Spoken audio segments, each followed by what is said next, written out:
Katie. Hello, how are you doing? Hello. I know you're all looking at the wee box that I brought up. I'm not going to tell you about it yet. Right. So as you can tell, I'm from Glasgow, right? But I came up here from Cork today. Anyone from Cork? Who won? There's another guy there. He's the guy who brought me up.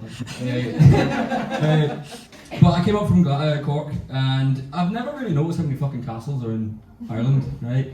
I've seen about 5 or 6 on the way up, right? And we only in Glasgow, in Scotland, so we only have the one big fucking castle. It's in Edinburgh. And I think there's a wee rivalry between Glaswegians and cunts from Edinburgh. There's no word for it. What are you going to call it? But there's one wee difference, right? And Edinburgh are kind of a bit posher. Glasgow's a wee bit lower class, right? And I think it's because of the castle. I think it's because of the castle. they're like that. Fuck you, you've got a wee castle. They're there with a wee fucking shiv going, fuck you. No, I'm kidding. Now, I'll talk about the bones, right? So, do anyone need to know a little about me? Does anyone know what this is? Tunnock's tea cakes? Yeah. We do? Cool, I don't think I can explain what they are. It's the name, what they are is in the name. They're a tea cake, right? Biscuit, marshmallow and a bit of chocolate, right? And to let you know a bit about me, I come from a family of tea cake makers. My father was a tea cake maker, his father was a tea cake maker, and his father and so on. And if my comedy career doesn't go the way I wanted to go, why won't be a tea cake maker as well? So yeah, they're tea cake makers, but the Tunnock clan and my name, McKinney clan, are actual cousins, right? But we had a wee fight back in the day, right? As I said, back in the day, these are established in 1890, right? So a long fucking time ago. So the Tunnock's owner at the time and my great grandfather had a wee fight, right? And I don't want to get into the politics of it. Ah, fuck it all. So we had a wee fight over how much marshmallow went into it, right? Now, I should have planned this first.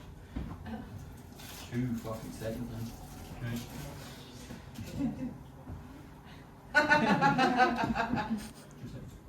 2 seconds. That is not enough. We wanted more, they wanted less. Alright, we wanted more, they wanted more of a profit, we wanted a profit. Alright, they're money hungry bastards, we're just hungry bastards. Alright. Oh, that was good. And that's a whole big elaborate lie, by the way. No, I'm not. That big elaborate lie for a reset to my next joke. My father never worked there. His father never worked there. Actually, most certainly will never fucking work there. No, we're not even fucking cousins. I like the joke, and I get a wee tasty treat again.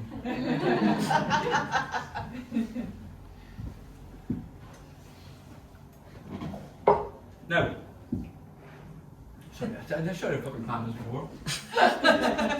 Big long time. No, my father was never worked there. He was a taxi man. He was a jack of all trades kind of person, really. He like painted and decorated for about 30 years on and off. He worked in warehouses. He delivered Chinese, Indian, Domino's for a while. That was big fun. Free food. And there was that fun 3 months he ran a brothel. That was a traumatic time. No, I'm kidding, no, it wasn't traumatic. My favourite person that came over was Gary. He brought Mario Kart over with him. It was good. Again, that's another lie, right? No, I like to lie a lot. Right, he never ran a brothel. But the next 2 stories that I tell you are the absolute God's truth, right? Cross my heart, hope to die, all that fish. Right? Now, my father has a sister, right? She's my Auntie Sandra, right? Unfortunately, she was born disabled. Right, now this isn't a joke about disabled people. Now, the way she was born, right, she had clubbed hands and clubbed feet, right, so she kind of stands a bit like that. She can't really walk properly. But she would have had that already, but she came out the womb with deprived of oxygen. So she's like in her 60s, but she's mentally 6. So she's young and right, she's very like baby-like. But she's living life fucking great. Like, she has her own house, all paid for. She's got her own carers that take her out to activities. She's even got her own boyfriend called Huey. Right? No actual boyfriend, girlfriend, right, but it's a lovely thing. But my favourite thing about my Auntie Sandra is her dancing, right? Has anyone seen the movie Robots? And anyone know the name Aunt Fanny? Right? If you don't know what Robots is, there's a movie about robots, and there's a robot there with like a really big thing that she moves on, and it's basically just her arse.